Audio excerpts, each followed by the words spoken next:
তোমাদের রুটিন তো গতকালকে দিছি। তোমাদের এক্সামের মেইন টাইম স্কেডিউল দিয়ে দিছে মেয়ের জন্য। তো তাহলে তোমরা এখন জানো যে কোন পরীক্ষা কবে কি হবে না হবে, কোন পরীক্ষার মধ্যে ক্ল্যাশ আছে নাকি, টানা কোনো পরীক্ষা আছে নাকি, সবকিছু এখন দেখে নাও ফার্স্টে।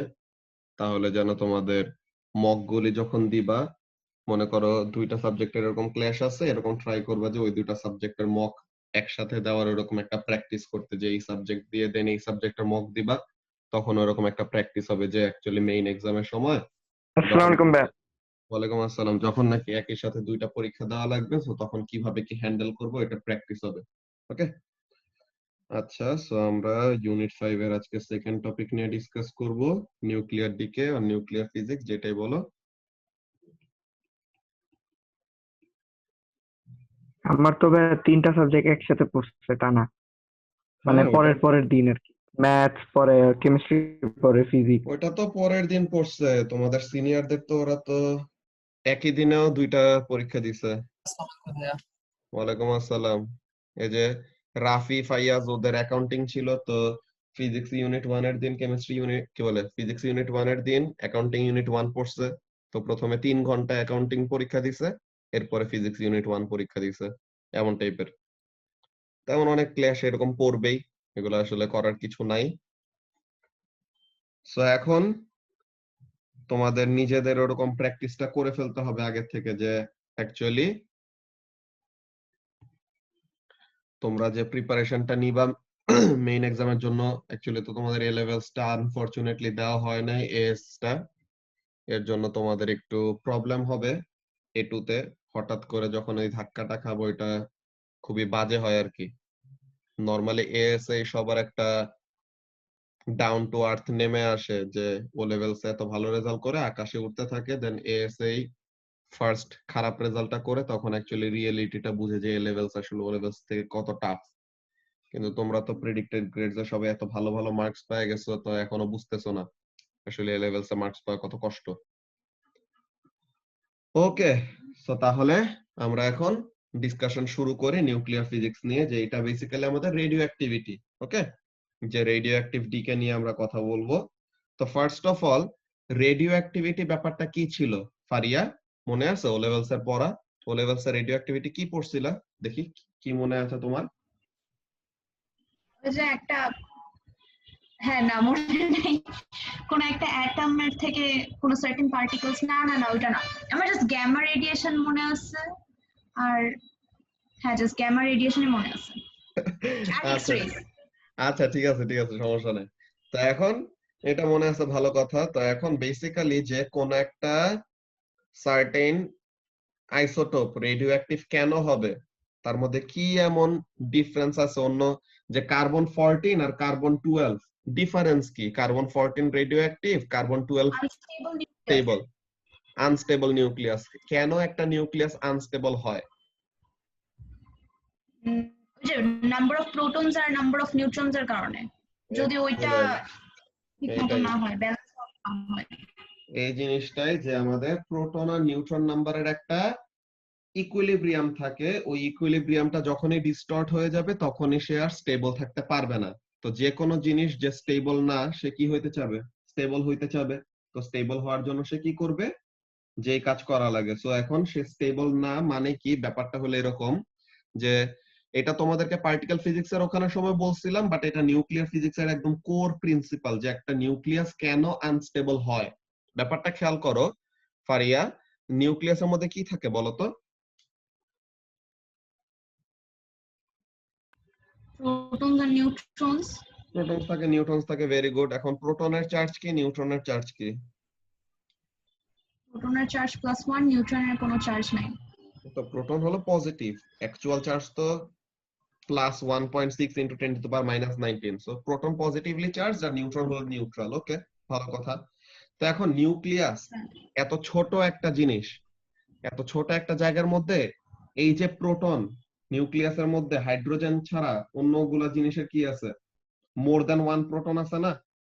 তো তাহলে এই প্রোটন গুলা যে পজিটিভলি চার্জ, তারা এত কাছাকাছি কেমনে থাকে? পজিটিভ পজিটিভ না রিপেল করার কথা ফারিয়া? ওই যে nuclear force of attraction. Very good. So তাহলে এখানের মধ্যে কি হয়, নিউক্লিয়ার ফোর্স নিউক্লিয়াসটাকে বাইন্ড করে ধরে রাখে।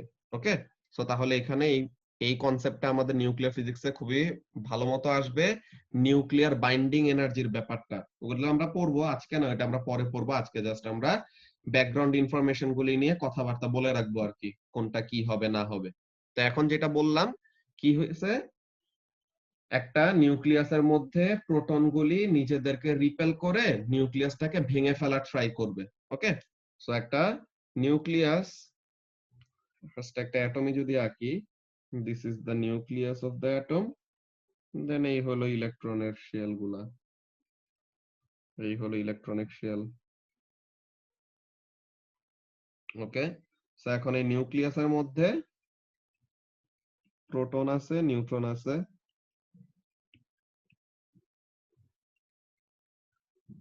ওকে, সো প্রোটন গুলা নিজেদেরকে রিপেল করে নিউক্লিয়াসটাকে ভেঙে ফেলার ট্রাই করতেছে। সো তাহলে নিউক্লিয়াসটা ভেঙে যায় না কেন? নিউক্লিয়াসটা ভেঙে, আল্লাহ, দাঁড়া একটু 1 মিনিট, আমার ভার্সিটির একটা স্যার কল দিছে। 1 ঘন্টা ওয়েট।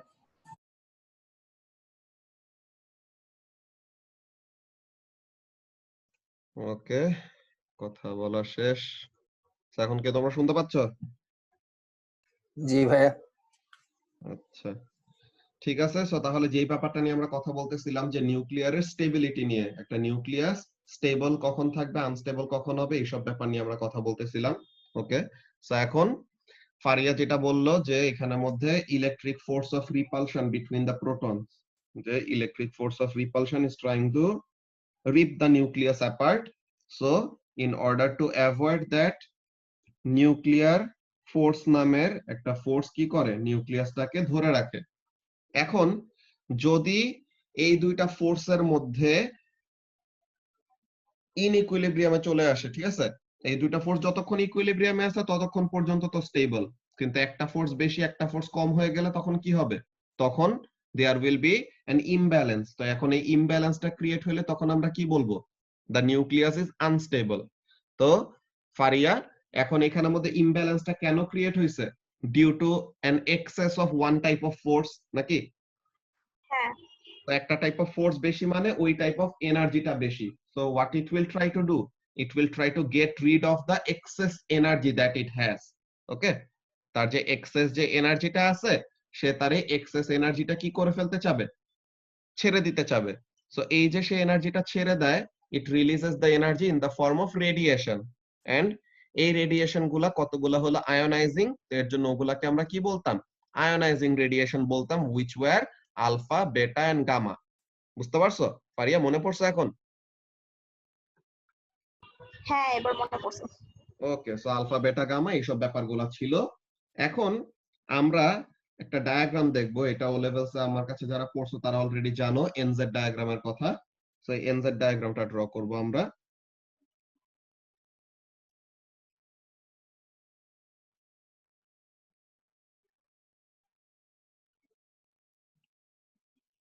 এন দিয়ে representing neutron number and Z দিয়ে representing proton number. Okay, so এখন এখানের মধ্যে কাজটা কি,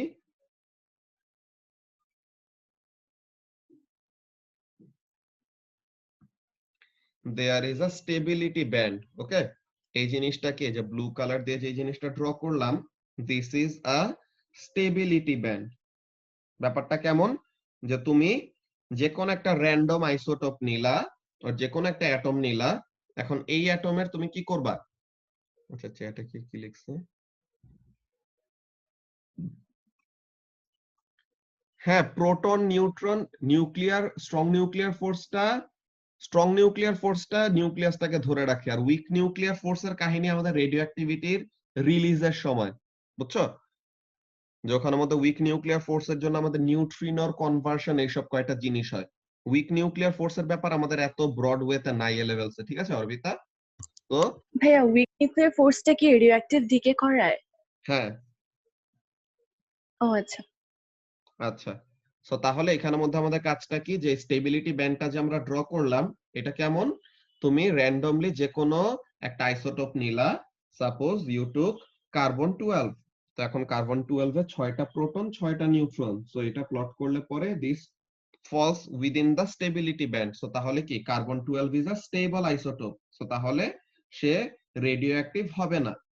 এখন তুমি কার্বন 14 নিলা, তা প্রোটন নাম্বার হলো 6টা কিন্তু নিউট্রন নাম্বার হলো 8টা, সো তাহলে সে কি, সে হলো স্টেবিলিটি ব্যান্ডের বাইরে। তো সে যদি স্টেবিলিটি ব্যান্ডের বাইরে হয় তো তাহলে কি কার্বন 14 ইজ আনস্টেবল। তো আনস্টেবল মানে কি, সে হলো রেডিও অ্যাক্টিভ।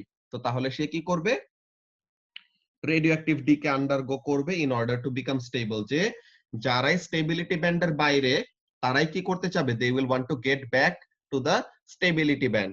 ওকে, সো ব্যাপারটা কেমন, এটা হলো stability band, and stability band infinite atomic number পর্যন্ত এক্সটেন্ড হয় না। ওকে, যে তোমরা পিরিয়ডিক টেবিল যদি ভালো মতো খেয়াল করে দেখো যে তোমাদের অ্যাটমিক নাম্বার 83 আগ পর্যন্ত, অ্যাটমিক নাম্বার 83, অ্যাটমিক নাম্বার 83 কার জানো?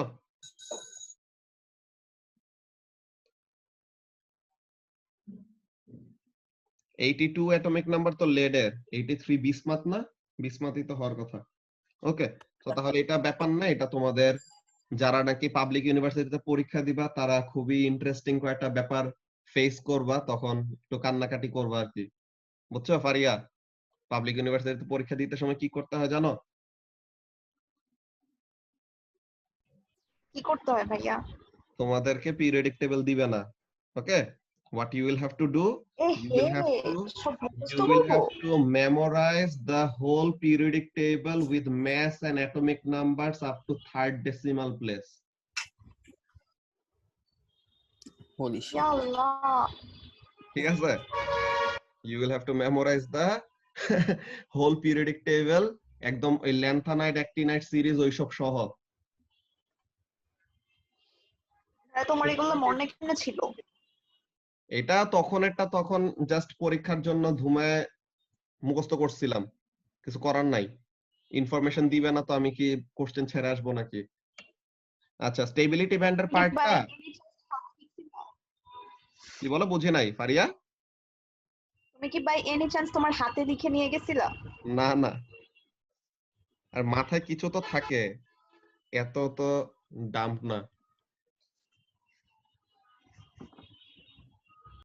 আর যে নাকি আমাদেরকে সানরাইজে যে কোচিং করতাম, যে নাকি আমাদেরকে পড়াইতো, বুঝছো, কেমিস্ট্রি পড়ায় যে, সে ওই ভাইয়া জাস্ট ওই দিন রুমে আসছে পিরিয়ডিক টেবিল যেদিন পড়াবে, সে আইসে জাস্ট কোনো ফোন না, কোনো খাতা না, কিছু না, জাস্ট সিরিয়াল ওয়াইজ প্রত্যেকটা এলিমেন্ট লিখলো, প্রত্যেকটার mass and atomic number 3rd decimal place পর্যন্ত লিখে ওইটা শেষ করছে। দেন আবার ডায়াগোনাল রিলেশনশিপ এইসব জিনিসগুলো প্রত্যেকটা জিনিস। আর তোমরা তো হোয়াট দ্য হেল, A2 তে তো এখানের মধ্যে পিরিয়ডিক টেবিল নিয়ে কয়টা ব্যাপার তো অলরেডি পড়তেছো, কিন্তু এই যে আমাদের ট্রানজিশন মেটালের যে গ্রুপ নাম্বার গুলি আছে না, তো গ্রুপ নাম্বারের ওগুলা ওয়াইজও আমাদের যেসব প্রপার্টি গুলি থাকবে, তোমরা তো ইউনিট 5 এ এগুলা পড়তেছো আর পড়বা সামনে, তো ওগুলা জিনিস নিয়ে দেখবো। ওগুলা ট্রানজিশন মেটালের ওগুলা কয়েকজন একটু ভালো মতনই প্যারা খায়, যে অর্গানিক কেমিস্ট্রির সিনথেসিসেও প্যারা খায় কেমিস্ট্রিতে, ট্রানজিশন মেটালে অনেকজন অনেক ভালো মতো ধরা খায়। রেডক্সের ক্যালকুলেশনেও কয়েকজন আনফরচুনেটলি একটু কম বুঝে, তো এটা অ্যাকচুয়ালি ক্যালকুলেশনের ব্যাপার, ওইটা বুঝা easy relative to organic chemistry synthesis and ওইটা কি বলে transition metal. Okay, so Raihan যে জিনিসটা জিজ্ঞাসা করছো যে স্টেবিলিটি ব্যান্ডের ব্যাপারটা, স্টেবিলিটি ব্যান্ড এখানে এগুলা আমাদের এক্সপেরিমেন্ট করে করে বের করছে, আর প্রত্যেকটা এলিমেন্টের প্রত্যেকটা আইসোটোপ নিয়ে তারা টেস্ট করে করে দেখছে যে কোনগুলা হলো স্টেবল কোনগুলা হলো আনস্টেবল। তো তারা এখানের মধ্যে টেস্ট করে করে কি পাইছে, যে ম্যাস এত প্রোটন নাম্বার এত নিউট্রন নাম্বার এরকম কম্বিনেশনে থাকলে পরে ওই আইসোটোপ গুলা স্টেবল হয়। ওকে, সো তাহলে তারা ওরকম একটা স্টেবিলিটি একটা ব্যান্ড এরকম ক্রিয়েট করছে। ওকে, যে স্টেবিলিটি ব্যান্ড এরকম একটা ক্রিয়েট করছে, যে এই স্টেবিলিটি ব্যান্ড হলো, ব্যান্ড মানে কি, ব্যান্ড আর লাইনের মধ্যে ডিফারেন্স কি? ব্যান্ড মানে একটা রেঞ্জ থাকবে না Raihan?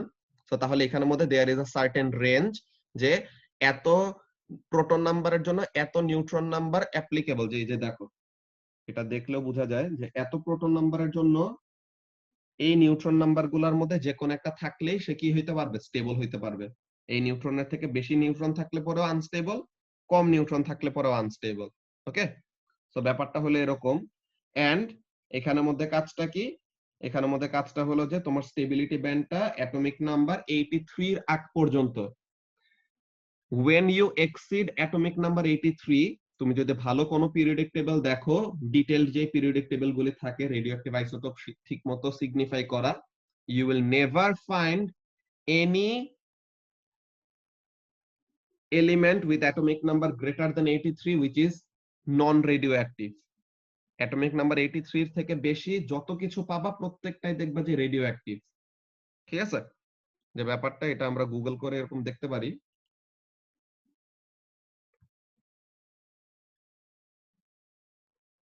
periodic table showing radioactive elements.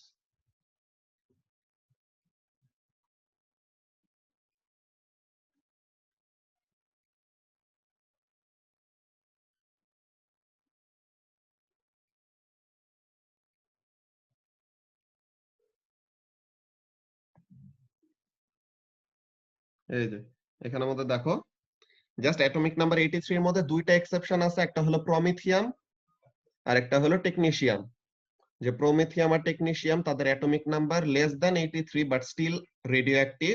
আর বাকি প্রত্যেকটা দেখো, এই যে অ্যাটমিক নাম্বার 83 কার, বিসমাথ, দেখছো অ্যাটমিক নাম্বার 83 হলো বিসমাথ। বিসমাথের থেকে হেভিয়ার, যে বিসমাথের থেকে অ্যাটমিক নাম্বার বেশিওয়ালা প্রত্যেকটা এলিমেন্ট দেখো কোনোটা বাকি নাই, প্রত্যেকটা এলিমেন্ট রেডিও অ্যাক্টিভ। এখানে এই যে শেড করা যে এগুলা জিনিস, পোলোনিয়াম, অ্যাস্টাটাইন, রেডন, ফ্রান্সিয়াম, রেডিয়াম, রাদারফোর্ডিয়াম, ডুব্রিয়াম, সিবর্গিয়াম, বারিয়াম, হাসিয়াম, এগুলা প্রত্যেকটা জিনিসই কি রেডিও অ্যাক্টিভ। সো তাহলে আমাদের কি হবে, the stability band will extend only and only up to atomic number 83. ওখানের মধ্যেও দুইটা এক্সেপশন আছে, এগুলো তোমাদের জানতে হয় না, ভার্সিটিতে উঠে শিখবা তখন। এইচএসসির সিলেবাসের ওরাও জানে যে টেকনিশিয়াম আর প্রোমেথিয়াম হলো কি অ্যাটমিক নাম্বার 83 এর মধ্যেও দুইজন আনস্টেবল আর দুইজন রেডিও অ্যাক্টিভ আইসোটোপ হলো টেকনিশিয়াম আর প্রোমেথিয়াম। তোমাদের এগুলো মুখস্থ করা লাগবে না, তোমাদের এই এনজেড ডায়াগ্রামের কত কি অ্যাটমিক নাম্বার পর্যন্ত এক্সটেন্ড করে এটাও জানতে হবে না। আমি জাস্ট তোমাদেরকে আইডিয়া দিচ্ছি যে অ্যাকচুয়ালি তারা কিভাবে কি ডিটারমাইন করে যে কোন রেডিওঅ্যাক্টিভ আইসোটোপ কেমন টাইপের ডিকে আন্ডারগো করবে। ওকে, তুমি এই এনজেড ডায়াগ্রামটা ঠিকমতো বুঝলে তুমি নিজেই বুঝতে পারবা যে এই রেডিওঅ্যাক্টিভ আইসোটোপটা কেমন টাইপের ডিকে দেখাবে, বেটা মাইনাস ডিকে নাকি আলফা ডিকে নাকি বেটা প্লাস ডিকে, কোনটা হবে এটা তুমি পজিশন দেখে বুঝে যাবা। কেমন দেখো, সরি, ওকে। সো এখন এখানের মধ্যে কাজটা কি, ওভার হিয়ার এই জায়গাটায়,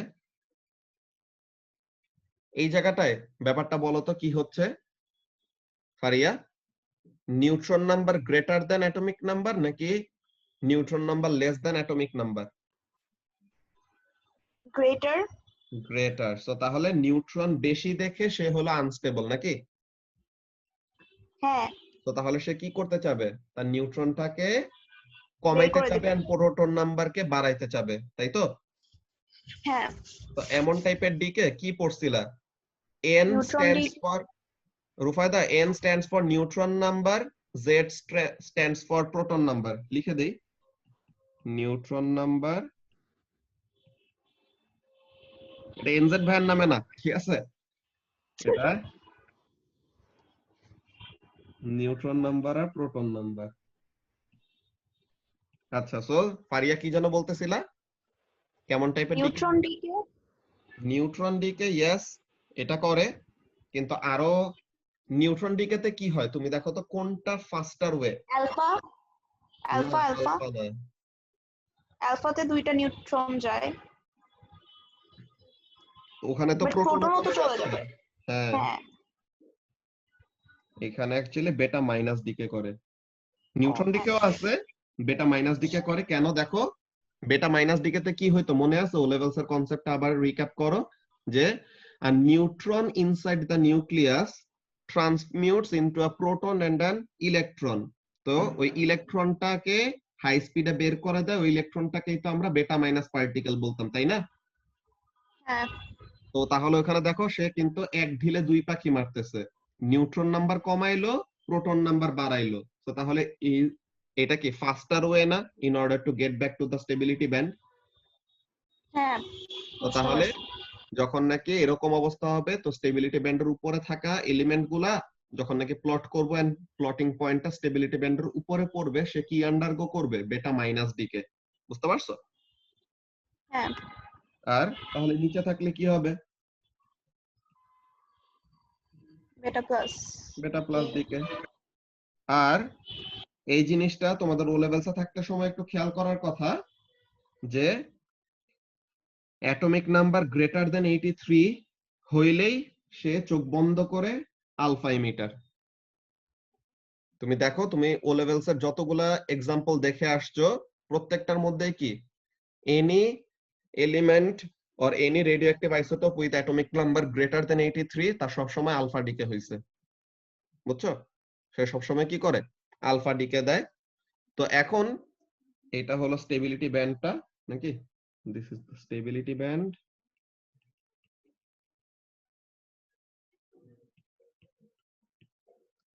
অ্যাটমিক নাম্বার গ্রেটার দেন 83 হইলেই alpha, neutron number greater than proton number হইলে beta minus decay, proton number greater than neutron number হইলে পরে বেটা প্লাস ডিকে।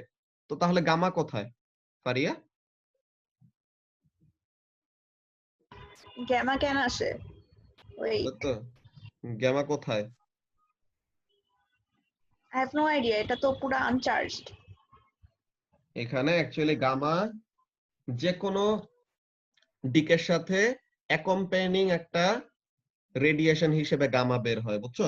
গামা কখনো একা বের হয় না, gamma always accompanied by either an alpha decay or beta decay.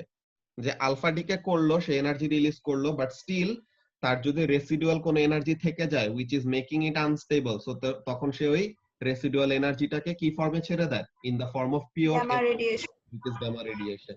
বুঝতে পারছো? সো তাহলে হ্যাঁ এইভাবে করে গামা রেডিয়েশন কি করে? আলফার সাথেও বের হইতে পারে, বেটার সাথেও বের হইতে পারে, ঠিক নাই? ওইটা আমাদের ডিপেন্ড করে আর কি।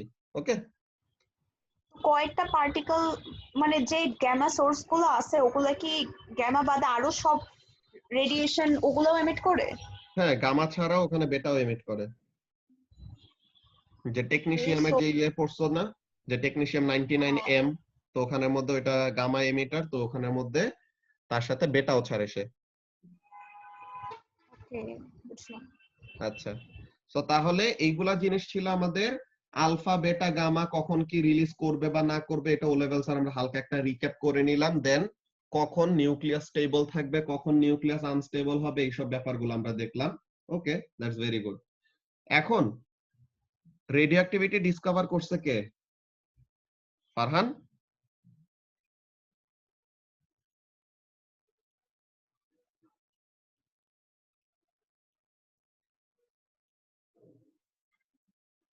আরিফিন মনে আছে?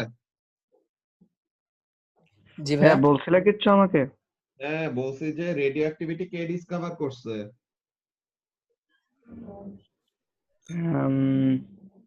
অ্যাক্টিভিটির ইউনিট কি? রেডিও অ্যাক্টিভিটির ইউনিট কি? বেকেরেল বেকুয়ারেল। তো ডিসকভার করছে। হেনরি বেকুয়ারেল নামের ওই সায়েন্টিস্ট কি করছিল? সে রেডিও অ্যাক্টিভিটি ডিসকভার করছিল। ঠিক আছে? সে কি করছে? জি ভাই। সে ইউরেনিয়াম নিয়ে ওরকম কাজ করতেছিল, দেন ওই ইউরেনিয়াম সে ফটোগ্রাফিক ফিল্মের উপর রেখে চলে গেছিল, দেন ফেরত এসে দেখে কি যে ফটোগ্রাফিক ফিল্ম ওরকম ক্লাউডি হয়ে গেছে। ওকে, তো তখন সে বুঝছে কি যে ইউরেনিয়াম, সে টেস্ট করতেছিল যে ইউরেনিয়ামের থেকে এক্স রে বের হয় নাকি, ওইটা নিয়ে সে টেস্ট করতেছিল। কিন্তু পরে দেখলো কি এক্স রের মতো না, এটা অন্য টাইপের রেডিয়েশন ছাড়তেছে, দেন সে এটা রেডিও অ্যাক্টিভিটির নাম দিছে। এর জন্য তার নামের রেসপেক্টে অ্যাক্টিভিটির ইউনিটকে আমরা কি বলি? বেকুয়ারেল বলি। আচ্ছা, ভালো কথা। তো এখন অ্যাক্টিভিটি আমরা কোন মেজারিং ইনস্ট্রুমেন্ট দিয়ে মাপতে পারি?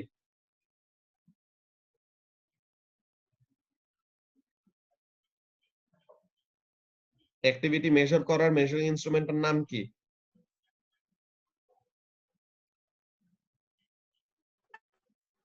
গিগার Muller tube. GM tube, Geiger Muller tube, তাই তো? জিএম টিউব ছিল না এরকম Yes. কিছু একটা? ভাইয়া গিগার মিলার টিউব। হ্যাঁ।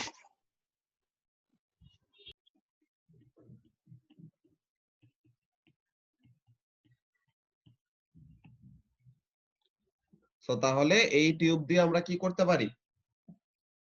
অ্যাক্টিভিটির রেট বের করতে পারি। আচ্ছা, সো এখন সায়েন্টিস্টরা কি করছিল, তারা তো এগুলা দিয়ে অ্যাক্টিভিটি বের করে, এমন কাজ করে, ভালো কথা। একদিন তারা এক্সপেরিমেন্ট করবে, গিগার মুলার টিউব তারা এখানের মধ্যে অন করলো, ওকে? তারা এখানের মধ্যে এটা জিএম টিউবটাকে অন করে দেন তাদের ফ্রেন্ড আসলো, বললো যে চা খাইতে বিড়ি খাইতে বাইরে যাবে, ঠিক আছে? তো এরপরে যে বাইরে ডাক দিল, তো তারা ভুলে কি করছে, কোনো রেডিও অ্যাক্টিভ সোর্স বের করে নাই, কিছু বের করে নাই, তারা জাস্ট এই জিএম টিউবটা অন করে তারা বাইরে চলে গেছে, ওকে? জিএম টিউবটা একটা কাউন্টারের সাথে কানেক্ট করে মেশিনটাকে অন করে তারা গেছে গিয়া। তো এরপর যা গেল, বিড়ি টিড়ি খায়াটায় আসলো। তো এরপরে যখন নাকি ফেরত আসছে, তখন দেখে কি যে কাউন্টারের মধ্যে রিডিং দেখাইতেছে। তারা তো কোনো সোর্স এক্সপোজড রাখে নাই, তারা তো সবকিছু সিল অবস্থায় লেড বক্সের ভিতরে সবকিছু এরকম স্টোর করে রেখে দিছে। তো তাহলে পরে এখানে অ্যাক্টিভিটি রিডিং কই থেকে আসতেছে? Background radiation. Background radiation. So background radiation ব্যাপারটা কি ছিল, ওই জিনিসটা আমরা লিখি। ব্যাকগ্রাউন্ড রেডিয়েশন জিনিসটা কি?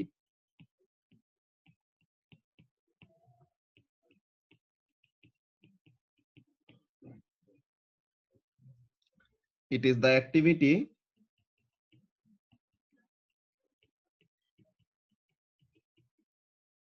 that is always present in the atmosphere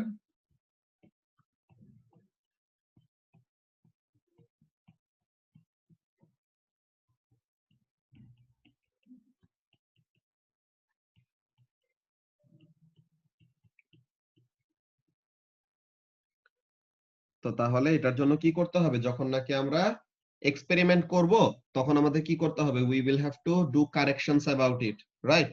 so তাহলে during taking readings of activity of a radioactive source, what should be done? The background radiation must be subtracted. এইটা হলো তোমার এক্সপেরিমেন্ট করার টেকনিক। ফার্স্টে কি করতে হবে অর্পিতা? ফার্স্টে we will have to take reading of the background radiation, যে ফার্স্টে সোর্স সবকিছু দূরে রেখে জাস্ট গাইগার মুলার টিউবটা অন করে কি করব আমরা? We will take readings of what? We will take readings of the background radiation. মনে করো 10 মিনিট ধরে জিএম টিউবটা অন করে দেখলাম শুধু ব্যাকগ্রাউন্ড রেডিয়েশনের জন্য রিডিং কত আসে। তো ওগুলা এরকম 10 মিনিট 10 মিনিট 10 মিনিট আধা ঘন্টা আমরা কি করলাম? ব্যাকগ্রাউন্ডের রিডিং নিলাম, দেন এভারেজ একটা ব্যাকগ্রাউন্ডের অ্যাক্টিভিটি বের করলাম। দেন সোর্স দেওয়ার পরে যে রিডিংটা আসবে ওটা কি হবে? ব্যাকগ্রাউন্ড প্লাস সোর্সের রিডিং। তো তাহলে পরে স্পেসিফিক্যালি জাস্ট আমাদের সোর্সের রিডিংটা কত হয় ওটা বের করার জন্য what we will have to do? আমাদের ব্যাকগ্রাউন্ডটাকে কি করা লাগবে? সাবট্রাক্ট করা লাগবে না অর্পিতা? জি। ওকে, সো তাহলে এটাকে সাবট্রাক্ট করা লাগবে। That's very good. সো তাহলে এর জন্য আমরা এই ব্যাপারটা লিখে রাখি, during taking readings of activity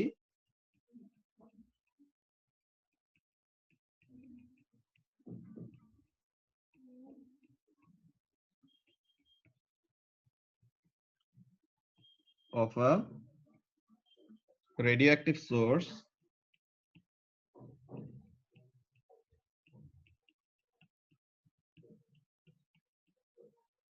কি করা লাগবে? The background radiation should be subtracted.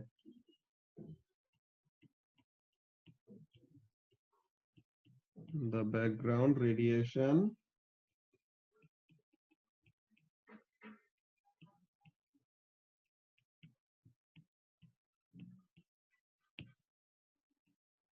should be subtracted from the total reading.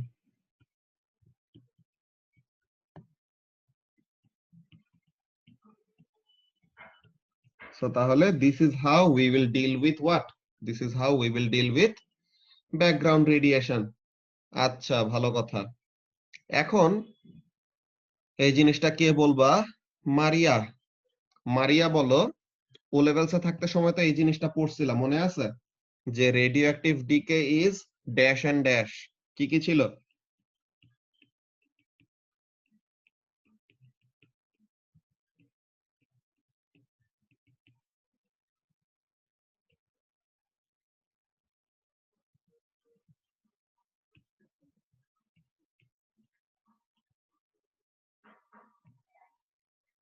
এই দুটা ব্ল্যাঙ্কে কি কি হবে?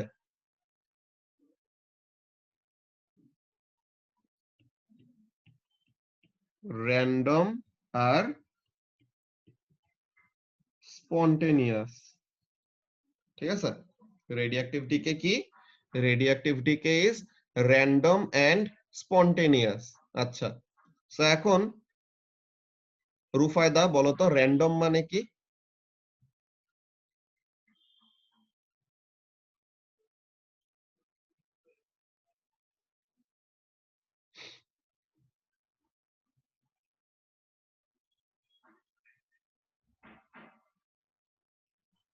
আমাকে কিছু জিজ্ঞেস করছিলা? হ্যাঁ, ফিল ইন দা ব্ল্যাঙ্কস দিছিলাম যে radioactive decay is dash and dash. তো ওখানের মধ্যে কি কি আমি তো নেটই পাচ্ছি না স্যার, আমি কিছু শুনতেছি, কিছু মানে অ্যান্সার করতে পারছি না। আচ্ছা ঠিক আছে, আচ্ছা, সমস্যা নাই। নেক্সট। ওকে, সো এখন র্যান্ডম মানে উল্টাপাল্টা মোশন না, এখানের মধ্যে র্যান্ডম মানে হলো আনপ্রেডিক্টেবল। ওকে, র্যান্ডম মানে কি? যেটাকে প্রেডিক্ট করা যায় না, যে কখন কোন স্পেসিফিক নিউক্লিয়াস ডিকে করবে ওইটা আমরা প্রেডিক্ট করতে পারবো না। তো তাহলে দিস ইজ আনপ্রেডিক্টেবল। এখন ফারিয়া বলো, what do you understand by the term spontaneous?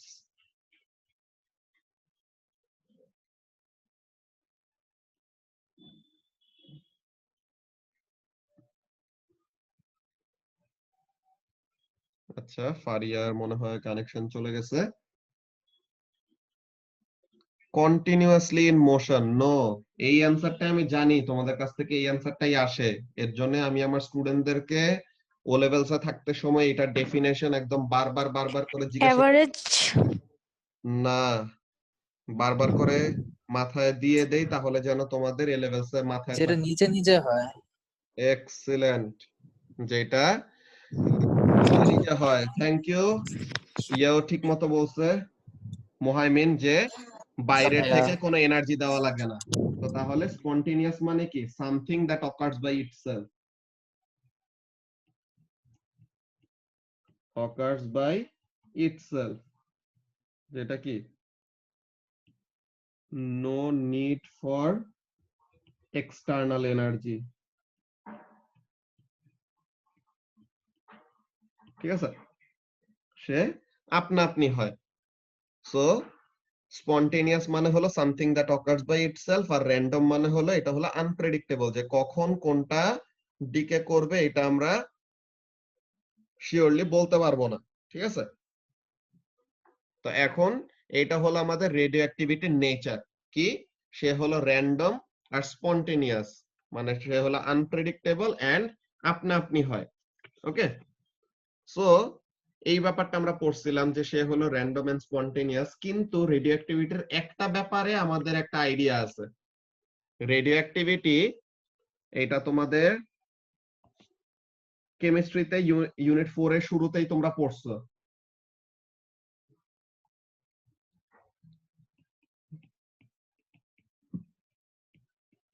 Radioactive decay is a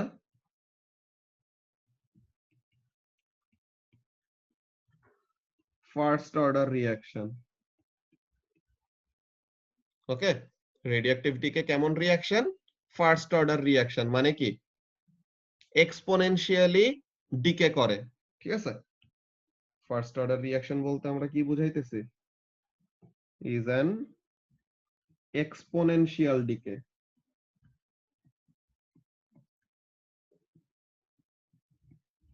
exponential জিনিসগুলোর নেচার কেমন এটা আমরা ক্যাপাসিটর চ্যাপ্টারে অনেক ডিটেইলে দেখে আসছি। এক্সপোনেনশিয়াল নেচার কেমন জিনিস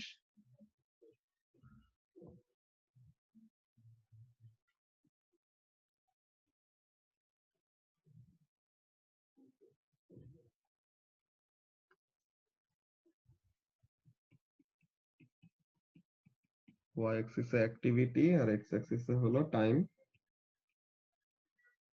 আচ্ছা, এই মিটিং এর 1 মিনিটের কম আছে, তোমরা নেক্সট টাই জয়েন করো, ওখানে আমরা কন্টিনিউ করতেছি।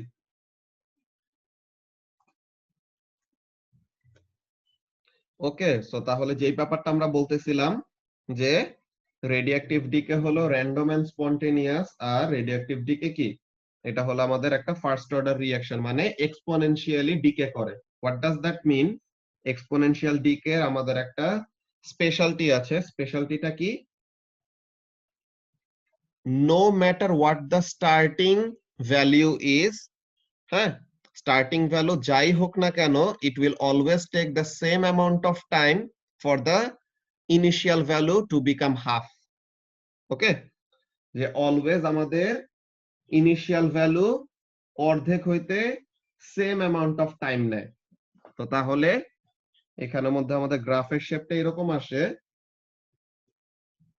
এখানে তো একটা স্কেচ করব, এটা প্লট করলে এরকম আমাদের আরো ভালো মতো আসতো, বাট স্টিল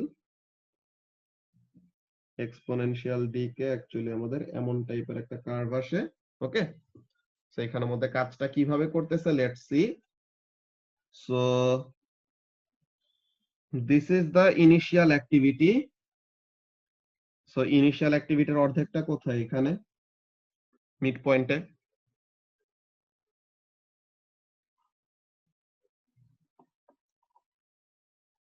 আচ্ছা, সো তাহলে যেটা বলতেছিলাম, এখানের মধ্যে দেখো, this is the initial activity A nought, আর এটা হলো আমাদের ইনিশিয়াল অ্যাক্টিভিটির হাফ, তো এ নট বাই 2।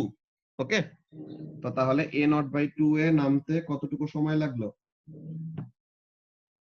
এতটুকু টাইম নিছে। ওকে, দ্যাটস ভেরি গুড, এতটুকু টাইম নিল।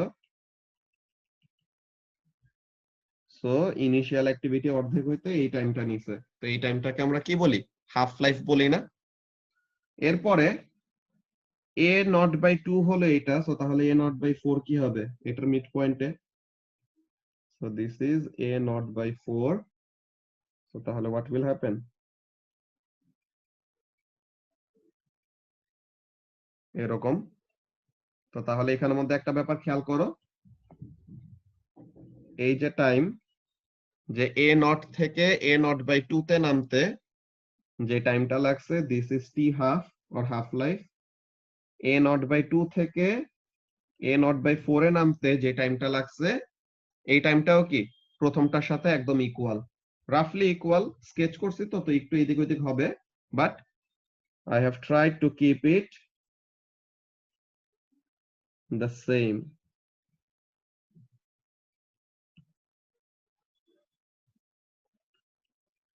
তাহলে অলওয়েজ ইনিশিয়াল ভ্যালু তুমি যেটাই ধরো না কেন, ওইটার অর্ধেক হইতে অলওয়েজ কি নিবে?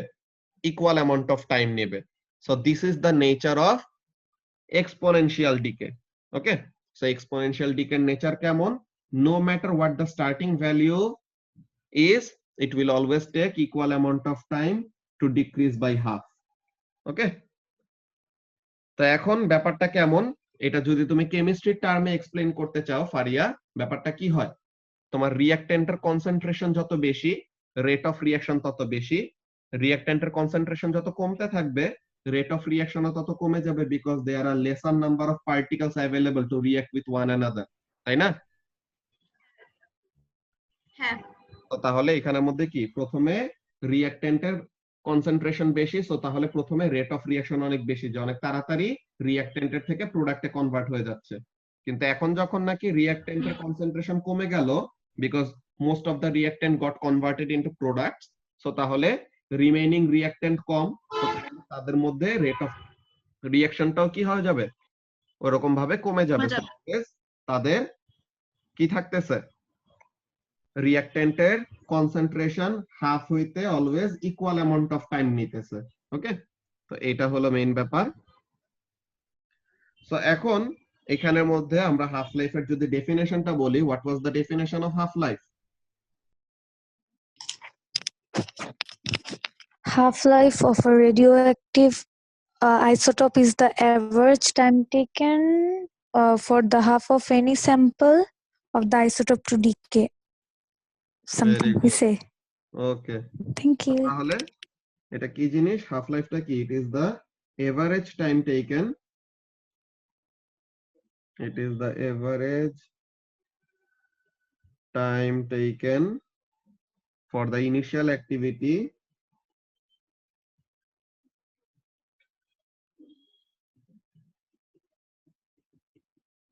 of a radioactive isotope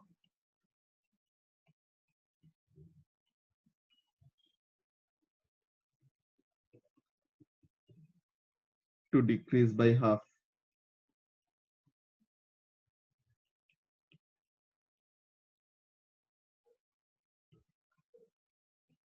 আচ্ছা, সো তাহলে আমরা ঠিক আছে, আমরা স্পেসিফিক্যালি বলতে পারবো না যে এই আইসোটোপটা এই সময় ডিকে করবে আর এই নিউক্লিয়াসটা এই সময় ডিকে করবে, বিকজ রেডিওঅ্যাক্টিভ ডিকে হলো র্যান্ডম, যে স্পেসিফিক্যালি বলতে পারবো না যে এই সময় এই আইসোটোপটাই আর এই নিউক্লিয়াসটাই ডিকে করবে।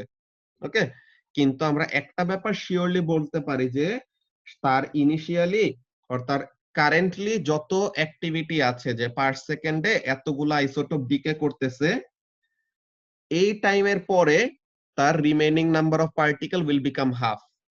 অলরাইট, সো তাহলে এই ব্যাপারটা আমরা মোর অর লেস একটা সার্টেনটি দিয়ে বলতে পারি because of this exponential nature. Okay, so তাহলে since radioactive decay is an exponential decay, so এর জন্য কি করা যায়, এর জন্য তার এই ব্যাপারটা প্রেডিক্ট করা যায় যে no matter what its initial activity is, ওইটা অর্ধেক হইতে কতটুকু সময় লাগবে এটা আমরা ঠিকই বলতে পারবো because it is an exponential decay. কিন্তু আমরা কখনো শিওরলি এভাবে বলতে পারবো না যে এই যে এখানের মধ্যে এতগুলা রেডিওঅ্যাক্টিভ আইসোটোপ আছে, তো তাহলে মধ্যে এই স্পেসিফিক নিউক্লিয়াসটা নেক্সট ডিকে করবে, এটা আমি কখনো শিওরলি বলতে পারবো না because of its random nature, যে এটা হলো আনপ্রেডিক্টেবল। আর তাকে কি করানো লাগে না, রেডিওঅ্যাক্টিভ ডিকে করানোর জন্য বাইরে থেকে আমাদের গুতানো লাগে না, এই ডিকে কর ডিকে কর, ঠিক আছে, এরকম তোমার তাকে পোক করা লাগবে না, সে নিজে নিজেই করবে। সো এর জন্য তাকে আমরা কি বলি, এটা হলো spontaneous.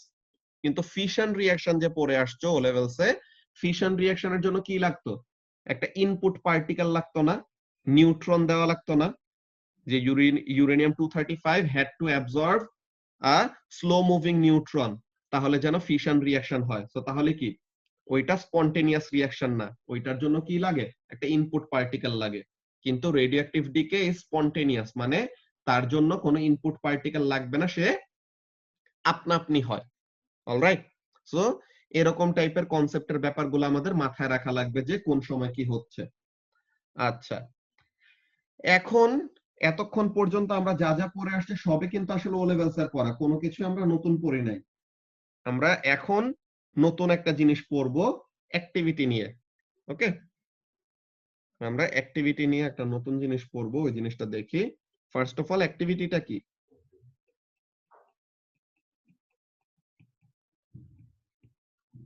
It is the number of decays or disintegrations per second.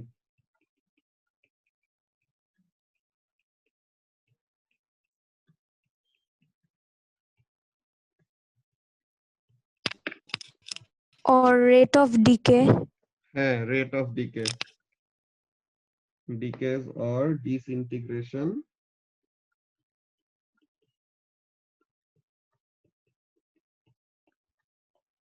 per second, যে প্রতি এক সেকেন্ডে কয়টা রেডিওঅ্যাক্টিভ আইসোটোপ ডিকে করতেছে, ওই জিনিসটার একটা মেজারমেন্ট হলো অ্যাক্টিভিটি। এখন এই অ্যাক্টিভিটিটা কি মাত্রই ফারিয়াকে বলতেছিলাম যে যখন নাকি তুমি এটাকে রিলেট করতে চাবা কেমিস্ট্রির সাথে, ওখানের মধ্যে কি রিঅ্যাক্টেন্টের কনসেন্ট্রেশনের সাথে রিলেট করা যায়। তো এখন দেখো, তুমি ব্যাপারটা খেয়াল করো, তোমার কাছে আনস্টেবল রেডিওঅ্যাক্টিভ পার্টিকেলের সাপ্লাই যত বেশি হবে, তার কি অ্যাক্টিভিটি তত বেশি হবে নাকি কম? নাম্বার অফ আনস্টেবল পার্টিকেল যত বেশি প্রেজেন্ট থাকবে, অ্যাক্টিভিটি বেশি activity হবে। তত বেশি হবে। সো ওই জিনিসটাই। তো তাহলে অ্যাক্টিভিটিটা কি? Activity, sorry, activity is directly proportional to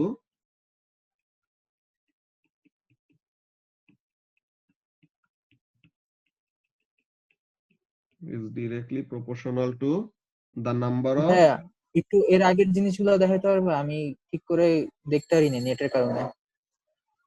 এর আগের কোন কোন সময় থেকে দেখতে পারো নাই?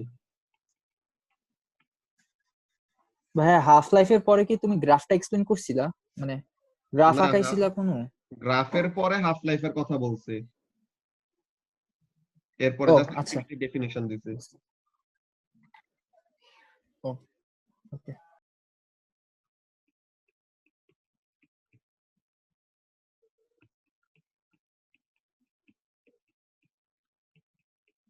তো তাহলে এখানের মধ্যে কাজটা কি, activity is directly proportional to the number of unstable or radioactive particles present. Okay, কিন্তু রিলেশনটা কেমন দেখো, অ্যাক্টিভিটি কি হবে, নাম্বার অফ আনস্টেবল পার্টিকেল যত কমে যাবে অ্যাক্টিভিটিও তত কমে যাবে, তাই না? সো তাহলে ব্যাপারটা এমন ভাবে রিপ্রেজেন্ট করে, দেখো ব্যাপারটা কেমন, activity directly proportional to number of unstable particles. Okay, কিন্তু এটার সাথে একটা মাইনাস থাকে সামনে। মাইনাসটা নরমালি তোমাদের ফর্মুলাতে এরকম ইউজ করতে হবে না, জাস্ট মাইনাসের সিগনিফিকেন্স থেকে ওটা আমি শুধু বলে দেই। তুমি স্টুডেন্ট বুকে এরকম ফেস করতে পারো যে মাইনাস দেওয়া বা অন্য কোনো রেফারেন্স বই পড়লে পরে activity proportional sign minus N. তো মাইনাসটা কেন, বিকজ দোনোটাই কি করতেছে, ডিক্রিজ করতেছে, because n and a are decreasing. So তাহলে এর জন্য এখানের সাথে কি থাকে, এরকম আমাদের একটা মাইনাস সাইন। এই ব্যাপারটা আমরা ইয়ের সময় কি বলে ক্যাপাসিটরের ওই কোয়েশ্চেনের সময় দেখছিলাম যে কারেন্টের যে dq by dt is equal to minus I. কেন, বিকজ dq বাই dt এর ওখানে রেট যত কমবে কারেন্ট তত কি করতে থাকে, এক্সপোনেনশিয়ালি কমতে থাকে। সো ওই সময় এরকম ছিল। আচ্ছা, তো এখন এই জিনিসটা, এটাকে বলবা ফারহান বলো যে আমাদের এখানে প্রপোর্শনালিটি সাইন সরানোর জন্য কি করতে হয়, একটা কনস্ট্যান্ট নিয়ে আসতে হয় না? জি ভাইয়া, একটা কনস্ট্যান্ট আনতে। তো এখন in this case when the proportionality sign is taken away, activity is proportional to minus dn by dt. dn by dt। ওটা আসবে অন্য আরেকটা ফর্মুলা, ওটা আমাদের ডেফিনেশন থেকেই আসবে, ও এটা আমরা আচ্ছা, আরেকটা জিনিস দেখতেছি। হ্যাঁ, তো এখন এখানের মধ্যে ও কাজটা কি, আচ্ছা। This is the constant. Okay, lambda দিয়ে রিপ্রেজেন্ট করা হয়, মাঝে মাঝে মিউ দিয়েও পাইতে পারো, but lambda is more common, student বুকে ল্যামডা ইউজ করে। তো এখন এখানের মধ্যে ল্যামডাটা কি রিপ্রেজেন্ট করে, দিস ইজ আ কনস্ট্যান্ট, এই কনস্ট্যান্টটার নাম হলো ডিকে কনস্ট্যান্ট। ওকে, এই কনস্ট্যান্টটার নাম কি, this is called decay constant.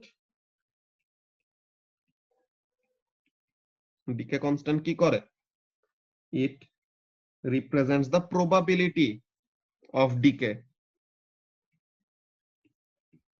probability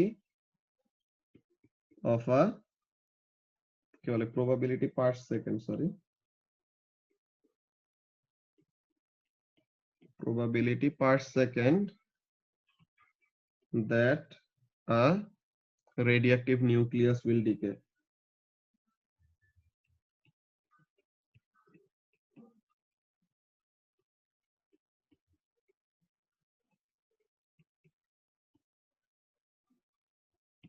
So তাহলে ল্যামডা কি রিপ্রেজেন্ট করে, ল্যামডা ইজ আ কনস্ট্যান্ট। এটা এক একটা রেডিওঅ্যাক্টিভ আইসোটোপের জন্য ল্যামডার ভ্যালু ডিফারেন্ট হবে। তোমাদের মনে আছে ও লেভেলসে থাকতে সময় তোমরা এরকম হাফ লাইফের কয়টা লিস্ট দেখছিলা, লিস্ট জিনিসটা কেমন ছিল, লিস্টটা ছিল এরকম যে দেয়ার আর সার্টেন আইসোটোপ যাদের হাফ লাইফ হলো ফিউ সেকেন্ডস, কয়েক সেকেন্ডেই অ্যাক্টিভিটি হাফ হয়ে যায়। কতগুলো এরকম ছিল যাদের হাফ লাইফ হলো ফিউ হান্ড্রেড ইয়ার্স, কতগুলার আওয়ার্স, কতগুলার মিনিটস, কতগুলার ফিউ মিলিয়নস অফ ইয়ার্স, কতগুলার বিলিয়নস অফ ইয়ার্সও আছে হাফ লাইফের ভ্যালু। সো এক একটা রেডিওঅ্যাক্টিভ আইসোটোপের হাফ লাইফের ভ্যালু হলো আলাদা আলাদা। এই হাফ লাইফটা অ্যাকচুয়ালি কার উপরে ডিপেন্ড করে, এই ডিকে কনস্ট্যান্টের উপর ডিপেন্ড করে। ডিকে কনস্ট্যান্ট যত বেশি, হ্যাঁ, ডিকে কনস্ট্যান্টের ভ্যালু যত বেশি মানে তার অ্যাক্টিভিটি তত বেশি। সবাই একটু ব্যাপারটা বোঝার ট্রাই করো কি বলতেছি। ডিকে কনস্ট্যান্টের ভ্যালু যত বেশি হবে মানে it is more probable that the radioactive isotope will decay. তো তাহলে ডিকে কনস্ট্যান্টের ভ্যালু যত বেশি মানে অ্যাক্টিভিটি তত বেশি। এন্ড অ্যাক্টিভিটি বেশি হওয়া মানে কি, অ্যাক্টিভিটি বেশি হওয়া মানে সে অনেক তাড়াতাড়ি ডিকে করে ফেলতেছে। or তার রেট অফ ডিকে বেশি। সো তাহলে কি যত তাড়াতাড়ি ডিকে করে ফেলবে তত তাড়াতাড়ি কি হয়ে যাবে, স্টেবল হয়ে যাবে না ফারিয়া? হ্যাঁ তো তাহলে যত তাড়াতাড়ি ডিকে করবে তত তাড়াতাড়ি স্টেবল হবে, এন্ড যত তাড়াতাড়ি স্টেবল হবে তার হাফ লাইফ কি হবে, তত ছোট, তত শর্ট। বুঝতে পারতেছো কি বললাম? হ্যাঁ যে তার ইনিশিয়াল নাম্বার অফ পার্টিকেল ছিল একটা সার্টেন ভ্যালু, সে যদি তাড়াতাড়ি ডিকে করে ফেলে তার অ্যাক্টিভিটি অর্ধেক হইতে অল্প সময় লাগবে, কিন্তু সে যদি অনেক আস্তে আস্তে আস্তে আস্তে ডিকে করে তার অ্যাক্টিভিটি অর্ধেক হইতে অনেক লম্বা টাইম নেবে, তো তাহলে তার হাফ লাইফ হবে অনেক বড়। ডিকে কনস্ট্যান্টটা তো অ্যাকচুয়ালি কনস্ট্যান্ট না, রাইট? ডিকে কনস্ট্যান্ট প্রত্যেকটা এলিমেন্টের জন্য আলাদা আলাদা কনস্ট্যান্ট, যে আমরা পড়তাম না, এই রেজিস্টিভিটি পড়তাম না, যে ডিফারেন্ট মেটালের জন্য হ্যাঁ রেজিস্টিভিটি হলো ফিক্সড, ওরকম ডিকে কনস্ট্যান্ট হলো একটা সার্টেন আইসোটোপের জন্য এত, আরেকটা আইসোটোপের জন্য এত, এরকম। ঠিক আছে? বুঝতে পারছি। ওকে, সো তাহলে ডিকে কনস্ট্যান্টের ব্যাপার হলো এইটা, যে ডিকে কনস্ট্যান্ট জিনিসটা কি, এটা হলো আমাদের probability of decay per second দেখায়, যে একটা সার্টেন রেডিওঅ্যাক্টিভ আইসোটোপ, হ্যাঁ কোশ্চেনে ডিকে কনস্ট্যান্টের ভ্যালু দিয়ে দিতে পারে, অর অ্যাক্টিভিটির ভ্যালু দিল, নাম্বার অফ পার্টিকেলের ভ্যালু দিল, তোমাকে ডিকে কনস্ট্যান্টের ভ্যালু বের করতে বললো, করতে পারে। ঠিক আছে, যে কোনো একটা জিনিস আসতে পারে। ইনফরমেশন, রেলেভেন্ট ইনফরমেশন থাকবে, ওটা নিয়ে কোনো টেনশন করো না। ওকে, রেলেভেন্ট ইনফরমেশন দেওয়া থাকবে, you will just have to manipulate some equations, যে সাবজেক্ট চেঞ্জ করা, পাওয়ার চেঞ্জ করা, পাওয়ার তো না, কি বলি, ইউনিট চেঞ্জ করা বেসিক্যালি, তো এরকম টাইপের কাজগুলো তোমার করা লাগবে। আচ্ছা, সো তাহলে ডিকে কনস্ট্যান্টের ব্যাপার আমরা একটা জিনিস শিখলাম, যে ডিকে কনস্ট্যান্ট জিনিসটা কি। ডিকে কনস্ট্যান্ট জিনিসটা হলো আমাদের প্রবাবিলিটি অফ ডিকে। তো এখন অ্যাক্টিভিটির আরেকটা যে ফর্মুলা, হ্যাঁ অ্যাক্টিভিটির আরেকটা যে ফর্মুলা, কি ফর্মুলা? অ্যাক্টিভিটি ডেফিনেশন থেকে বোঝা যায় যে অ্যাক্টিভিটি ইজ কি, রেট অফ ডিকে, নাকি dn/dt, তাই তো? অ্যাক্টিভিটি হলো আমাদের জি ভাইয়া। রেট অফ ডিকে, যে number of radioactive isotopes decaying per second, আর মাইনাস কেন, ওই যে ডিক্রিজ করতেছে তাই। অলরাইট, সো এখন এইটা থেকে আমরা যে ক্যাপাসিটরের জন্য যেরকম প্রুফ করছিলাম না, এক্সপোনেনশিয়াল একটা ইকুয়েশনের, এইটার জন্য এরকম প্রুফ করা যায়, বুঝছো? এটার জন্য এরকম প্রুফ করা যায় যে কিভাবে করে এরকম আমাদের একটা এক্সপোনেনশিয়াল ইকুয়েশন আসে। সেই প্রুফ আমাদের, এইটার প্রুফ আমাদের সিলেবাসে নাই, ক্যাপাসিটর একটা স্পেসিফিক্যালি তোমাদের বইয়ের মধ্যে ডিটেইলে করা, তো এর জন্য এটা আমাদের পরীক্ষায় আসার চান্সেস আছে, কিন্তু এটা আমাদের নাই। যে এখানের মধ্যে আমরা কাজটা কি করব, ইউজিং সিমিলার, কোনটা নাই? এই যে এটার এখানের থেকে অনেক বড় ক্যালকুলাসের একটা ম্যাথ করে দেন আমাদের এই প্রুফ করা লাগে, যে আচ্ছা is equal to a naught e to the power minus lambda t, or n equal to n naught e to the power minus lambda t। এই ফর্মুলা গুলা, ডেরাইভেশন গুলা তোমাদের দেখানো লাগবে না, জাস্ট ডিরেক্টলি ফর্মুলা দেওয়া থাকবে, ফর্মুলা ইউজ করতে পারবা। কিন্তু তোমাদের সেন্ট্রিপিটাল অ্যাক্সেলারেশনের ফর্মুলার ডেরাইভেশন, দেন ক্যাপাসিটরের জন্য এইগুলা ফর্মুলার ডেরাইভেশন আসতে পারে। অলরাইট, তো এখন যেটা বলতেছিলাম যে আমরা কি লিখে রাখবো পাশে, অ্যাক্টিভিটি হলো এইটা, সো তাহলে using similar concepts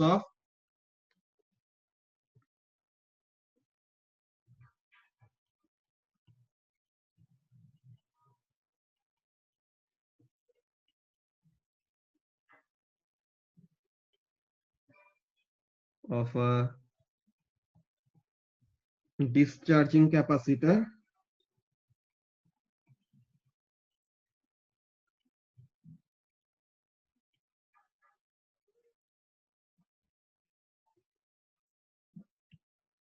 these are the two formula that we can use directly। একটা হলো activity at any time t is equal to a naught, that is initial activity, into e to the power minus lambda t। What is lambda? Lambda is the decay constant, or what is t?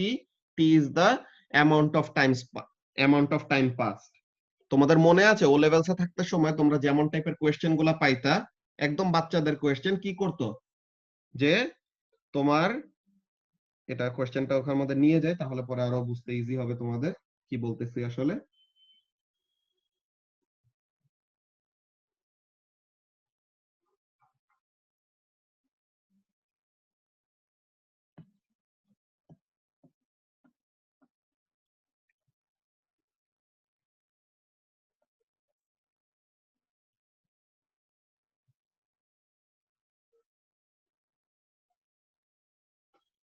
এই যে এখানের মধ্যে কি দিছে, এখানের মধ্যে এরকম টাইপের আমাদের কোয়েশ্চেন দেয় যে ইনিশিয়াল অ্যাক্টিভিটি ছিল 200, তো এখন হাফ লাইফ হলো 20 মিনিটস। আচ্ছা, তো হাফ লাইফ হলো 20 মিনিটস, ইনিশিয়াল অ্যাক্টিভিটি হলো 200, তো তাহলে পরে 1 ঘন্টা পরে অ্যাক্টিভিটি কত থাকবে।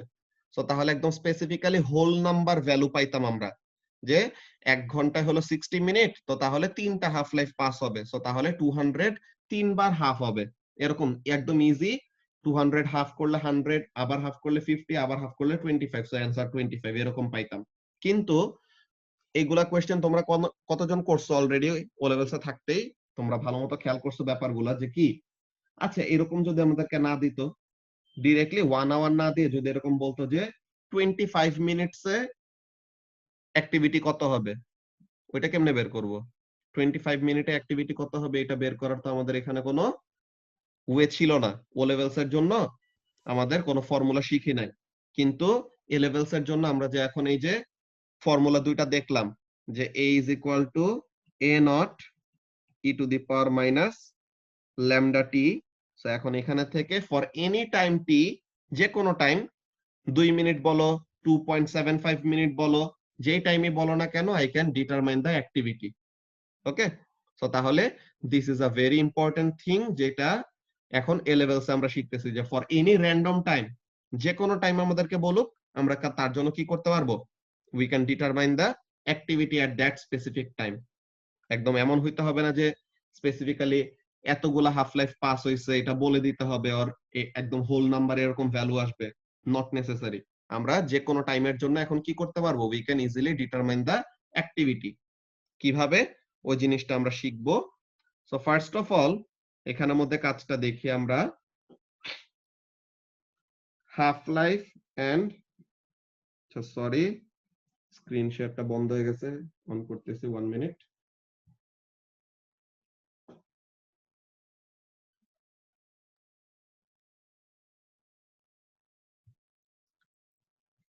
আচ্ছা, সো হোপফুলি এখন আবার তোমরা স্ক্রিনটা দেখতে পাচ্ছ। সো আমরা যেই ব্যাপারটা নিয়ে কথা বলতেছিলাম, দেখো অ্যাক্টিভিটি ভার্সেস টাইম গ্রাফ। আচ্ছা, অ্যাক্টিভিটি ভার্সেস টাইম গ্রাফের ওই লিনিয়ার কিভাবে বানানো হয় এটা দেখাবো আমরা নেক্সট ক্লাসে। আজকে আমরা জাস্ট একটা ফর্মুলা ডেরাইভেশন শিখবো। Derivation of the formula for half life t half। ওকে, এখন এই কোশ্চেনের জন্য আমাকে হেল্প করবা কে, তারিফ। ঠিক আছে, তারিফ হেল্প করবা। আমি এই ফর্মুলাটা ইউজ করব basically, a is equal to a naught e to the power minus lambda t। Okay, a is equal to a naught e to the power minus lambda t, I will use this formula, and এখানে থেকে আমি half লাইফের একটা formula derive করব। ফার্স্টে তারিফ আমাকে বলবা, আমি যে কোশ্চেনগুলো করতেছি এগুলা তুমি সিকোয়েন্স ওয়াইজ অ্যানসার বললেই আমাদের ডেরাইভেশনের কাজ হয়ে যাবে। ব্যাপারটা বলো, if t is equal to t half, t হাফটা কি, হাফ লাইফ সমান টাইম, তাই তো তারিফ? আচ্ছা, সো তাহলে হাফ লাইফ সমান টাইম যদি পাস হয়, সো তাহলে a is equal to কি হবে, যে t হাফ সমান টাইম পাস হইলে অ্যাক্টিভিটি কত হবে?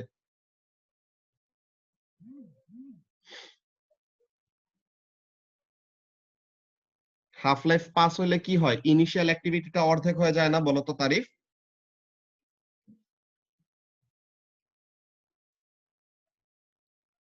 হাফ লাইফ সমান টাইম পাস হলে কি হবে, the final activity will be half of that of the initial activity, right?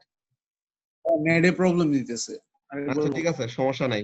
হ্যাঁ, তো এই জিনিসটা বললাম আর কি মাত্র যে টি হাফ সমান টাইম পাস হইলে ফাইনাল অ্যাক্টিভিটি কত হবে? ইনিশিয়াল অ্যাক্টিভিটির হাফ। তো এই ব্যাপারটা ওকে। তো এখন এই ব্যাপারটা নিয়ে আমরা কাজটা করি। কি কাজ করা যায়? Let's see. তো তাহলে a is equal to a naught e to the power minus lambda t, এই ফর্মুলাতে ফাইনাল অ্যাক্টিভিটি হলো a naught by 2, initial activity তো a naught, এটা চেঞ্জ হওয়ার কিছু নাই, আর e to the power minus lambda, আর টাইম কতটুকু পাস হইতেছে? t হাফ সমান টাইম পাস হইতেছে নাকি? এতটুকু বুঝতেছো সবাই কি করলাম? ফারিয়া? জি ভাইয়া আমি বুঝছি। হ্যাঁ বুঝছি। ওকে, সো তাহলে টি হাফ সমান টাইম পাস হইলে ফাইনাল অ্যাক্টিভিটি হবে ইনিশিয়াল অ্যাক্টিভিটির অর্ধেক। সো তাহলে ফর্মুলার মধ্যে টাইমের জায়গায় বসাইলাম টি হাফ, আর ফাইনাল অ্যাক্টিভিটির জায়গায় বসাইলাম a naught by 2। Okay, that's very good. এখন আমরা যদি এই কাজটা করি, তো এখন এখানে কি হয়? a naught কাটাকাটি চলে যায় না? সো তাহলে what do we have? e to the power minus lambda t half is equal to half। তো এখন আমরা যদি টাকে সরাইতে চাই কি করতে হবে? টাকে যদি তারিফ, তুমি কি বলতেছো বুঝতেছি না, মেবি ইন্টারনেটে প্রবলেম হচ্ছে। সমস্যা নাই, এখানে আমি করে দিতেছি। হ্যাঁ লন আনতে হবে। Very good. সো তাহলে এখানের মধ্যে যে কথাটা জিজ্ঞাসা করতেছিলাম সবাই খেয়াল করো, যে আমাদের এতটুকু পর্যন্ত আসলো যে e to the power minus lambda into half life is equal to half। তো এখন আমি যদি টাকে সরাইতে চাই আমার কি করতে হবে? ইকুয়েশনের দুই পাশে natural logarithm, that is ln নিয়ে আসতে হবে। তো তাহলে কি করা লাগবে? Ln e to the power minus lambda t half is equal to ln half। তো এখন লন মানে কি? লন মানে লগ বেস ই না?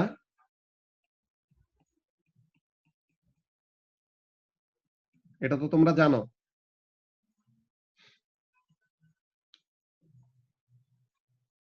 আর এখানে এটা কি? হাফ কে এমন লেখা যায় না 2 to the power minus 1 লেখা যায়? ফারিয়া?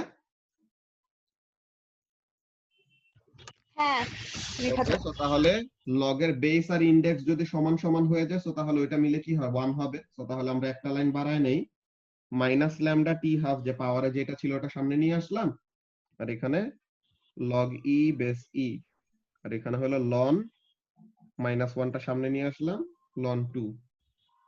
তো এটা কি হয়ে যাবে? দিস উইল বিকাম 1 নাকি? হ্যাঁ so minus lambda T half is equal to minus ln 2। তো তাহলে মাইনাস মাইনাস কাটাকাটি। তো এখন টি হাফটাকে সাবজেক্ট করলে what do we have? t half is equal to ln 2 divided by lambda। so as expected আমরা যা বলছিলাম, কি বলছিলাম? ডিকে কনস্ট্যান্টের ভ্যালু বেশি যদি হয় তো তাহলে কি হবে? হাফ লাইফের ভ্যালু কম হবে বলছিলাম না? সো তাহলে ওই জিনিসটাই আমাদের এই ফর্মুলা থেকে। আমরা অন্য কোথাও পড়ছিলাম ফিজিক্সে আগে, কেমিস্ট্রিতে তোমরা এটা কেমিস্ট্রি কেমিস্ট্রিতে রেট অফ রিঅ্যাকশনের এটা রেট ফ্রি অ্যাকশনে। এই যে এখানে ল্যামডার জায়গায় তোমরা কে পড়ছো, বুঝছো? হ্যাঁ হ্যাঁ এর জন্য ফ্যামিলিয়ার লাগতেছে। ওইটাই। সো এটাই কি? এটা হলো আমাদের ফার্স্ট অর্ডার রিঅ্যাকশন আর হাফ লাইফের ফর্মুলা। ঠিক আছে?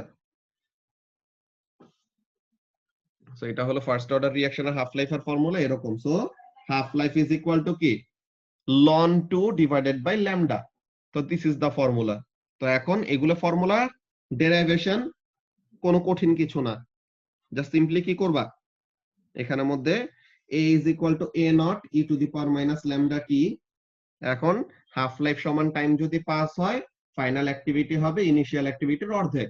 সো তাহলে ফাইনাল অ্যাক্টিভিটির জায়গায় বসালাম ইনিশিয়াল অ্যাক্টিভিটি ডিভাইডেড বাই 2, আর এখানে initial activity into e to the power minus টাইমের জায়গায় বসাইলাম হাফ লাইফ সমান টাইম। তো এখন অ্যাক্টিভিটি কাটাকাটি চলে গেল। তো এখন এখানে থেকে টি হাফটাকে সাবজেক্ট করলে কি আসে, ওই টি হাফটাকে সাবজেক্ট করে আমরা দেখলাম। সো কি আসলো? ln 2 ডিভাইডেড বাই 2, কি বল? Lambda. ln 2 divided by lambda. So তাহলে the greater the value of lambda, the lesser will be the value of half life. So যত তাড়াতাড়ি ডিকে করবে হাফ লাইফ তত শর্ট হবে, যত আস্তে আস্তে ডিকে করবে হাফ লাইফ তত বড় হবে। বুঝা গেছে? সো এইটা গেল আমাদের ফার্স্ট এর একটা জিনিস। এন্ড আজকে আমরা একটা জিনিস দেখায় শেষ করব, এটা তোমরা অলরেডি এএস এ থাকতে সময় শিখে আসছো যে এভরিথিং আমরা সব সময় কি করতে চাই, সব গ্রাফকে আমরা একটা স্ট্রেট লাইন গ্রাফের সাথে রিলেট করতে চাই, তাহলে যেন কি করা যায়, তার গ্রাফ থেকে ইম্পর্টেন্ট ইনফরমেশন এক্সট্রাক্ট করা যায়। সো আমাদের অ্যাক্টিভিটি ভার্সেস টাইম গ্রাফ কেমন ছিল দেখতে? এমন এক্সপোনেনশিয়াল একটা গ্রাফ না? এখন এই এক্সপোনেনশিয়াল একটা গ্রাফ থেকে গ্রেডিয়েন্ট বের করা কি অনেক ইজি নাকি টাফ?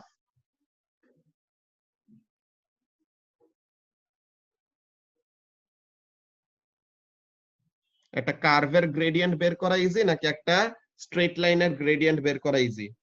স্ট্রেট লাইনেরটা ইজি।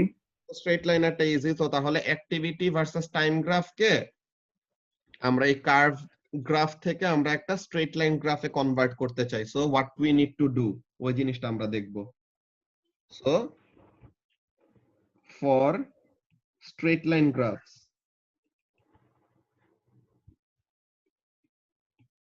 স্ট্রেট লাইন গ্রাফ পাওয়ার জন্য what we have to do, দেখো a is equal to a naught e to the power minus lambda t।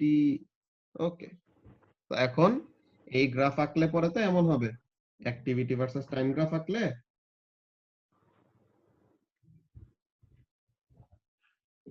activity versus time, they have an exponential relationship with one another, so the graph will be curved। এরকম একটা graph আসবে, but এই কার্ভের থেকে তো প্রত্যেকটা পয়েন্টে আমাদের গ্রেডিয়েন্টে চেঞ্জ হচ্ছে, so we can not extract important information directly or easily. বের করা যাবে, যাবে না এমন কিছু না, বাট কষ্ট হবে। তো এর থেকে আমাদের এটাকে একটা স্ট্রেট লাইনে কনভার্ট করা better. What we need to do in order to convert it into a straight line, exponentiality থেকে আমরা যদি তাকে সরাইতে চাই, যে টাকে যদি রিমুভ করতে চাই, কি করতে হবে? লন নিয়ে আসতে হবে, তাই তো? লন আনতে হবে ভাইয়া। জি ভাইয়া। Very good. সো তাহলে লন এ আর ln A nought e to the power minus lambda t. ভাইয়া লগ আনলেও তো সেম না, নাকি লনই আনতে হবে? লগ বেস ই আনতে হবে, টাকে বাদ দিতে চাইতেছি আমরা, এক্সপোনেনশিয়াল ব্যাপারটাকে বাদ দিতে চাইতেছি। তো লগ তো সবগুলাই, আচ্ছা ভাইয়া, লনও তো লগ, লনও তো লগ, কিন্তু লনটা হলো একটা স্পেশাল লগ, যেটা কি, যার বেস হলো ই।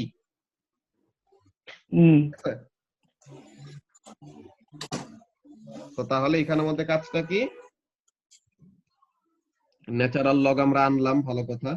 তো এখন ln A is equal to, এখন দুইটা জিনিস যদি মাল্টিপ্লাইড ফর্মে থাকে লনের মধ্যে, মানে কি তাদেরকে কি লেখা যায়, এডিশন ফর্মে লেখা যায় না? Ln A nought plus ln e to the power minus lambda t, নাকি এমন লেখা যায় ফারিয়া? জি ভাইয়া। ওকে, হ্যাঁ লেখা যায়। তো এখন ln A is equal to ln A nought minus lambda t, যে লন মানে কি লগ বেস ই না, তো তাহলে জাস্ট থেকে যাবে কি, লন আর ই কাটাকাটি চলে যাবে, জাস্ট পাওয়ারটা নিচে নেমে আসবে, কত হবে, পাওয়ার ওয়াজ মাইনাস ল্যামডা টি, সো এটা। ওকে, ভালো কথা। তো এখন we will plot what, minus lambda t plus ln a naught. So now comparing with equation y equal to mx plus c, we will be plotting time on the x-axis, ln a on the y-axis. So the gradient of the graph will give us what, minus lambda, and the y-intercept will give us ln of initial activity. Okay, so তাহলে এখানের মধ্যে আমরা স্টেটমেন্টটা কি লিখব, comparing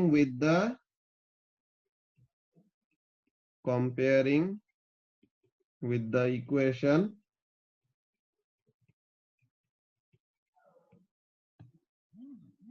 y is equal to mx plus c কি হবে plotting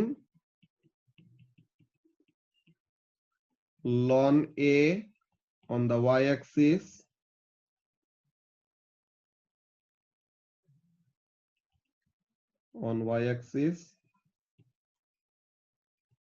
time on x axis কি পাবো আমরা the gradient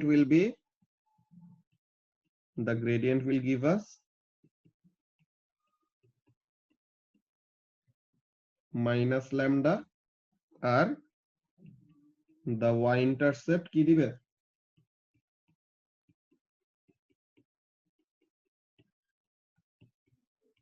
ln of initial activity. So what will be the graph?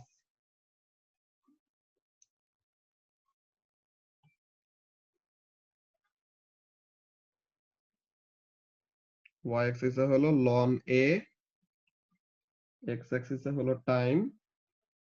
So we will get this sort of graph.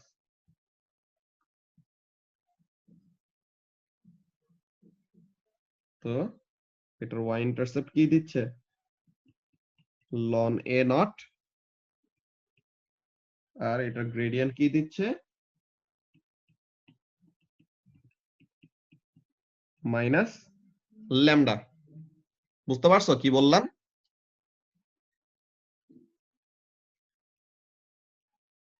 Arpita clear হয়েছে এই graph আমরা একটা exponential গ্রাফকে একটা স্ট্রেট লাইন গ্রাফে কিভাবে কনভার্ট করব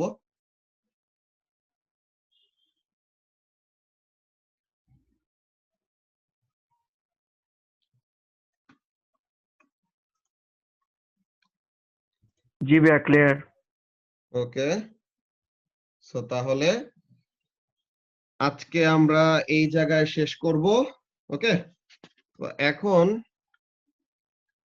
এর পরের ক্লাসের জন্য তোমাদেরকে কয়টা ক্যালকুলেশন করাবো যে কয়টা এক্সাম্পল ক্যালকুলেশন আজকে আমরা যেসব ফর্মুলাগুলি ডেরাইভ করছি এন্ড যেসব থিওরিগুলা পড়লাম তো ওইগুলা জিনিস ইউজ করে আমরা কয়টা ক্যালকুলেশন এক্সাম্পল ক্যালকুলেশনস দেখবো বিকজ ওই এক্সাম্পল ক্যালকুলেশনস গুলি রিলেটেডই আমাদের পড়ালেখা আরো বেশি হবে তো নেক্সট ক্লাসে হবে আমাদের এক্সাম্পল ক্যালকুলেশনস এন্ড এর পরের দিন থার্সডে ক্লাসটা অ্যাকচুয়ালি আমি নিতে পারবো না আমার দাদার মৃত্যুবার্ষিকীর জন্য আমার গ্রামের বাড়ি যাওয়া লাগবে সো এর জন্য থার্সডে ক্লাসটাতে তোমাদেরকে যে টিউসডেতে যেই ক্যালকুলেশনস গুলি করাবো না ওরকম টাইপের ক্যালকুলেশনের উপর তোমাদের ছোট একটা টেস্ট হবে থার্সডেতে ওকে সো তাহলে টিউসডেতে আমরা এই যে ফর্মুলাগুলি শিখছি এই ফর্মুলাগুলো রিলেটেড ক্যালকুলেশনস দেখব দেন ওই রিলেটেড একটা ছোট পরীক্ষা দিবা তোমরা থার্সডে ক্লাসে তো আজকে আমরা ক্লাসটা এখন এখানে শেষ করব আর কি কারো যদি কোনো কনফিউশন থাকে দেন জিজ্ঞাসা করতে পারো না হলে আমরা ক্লাসটা শেষ করব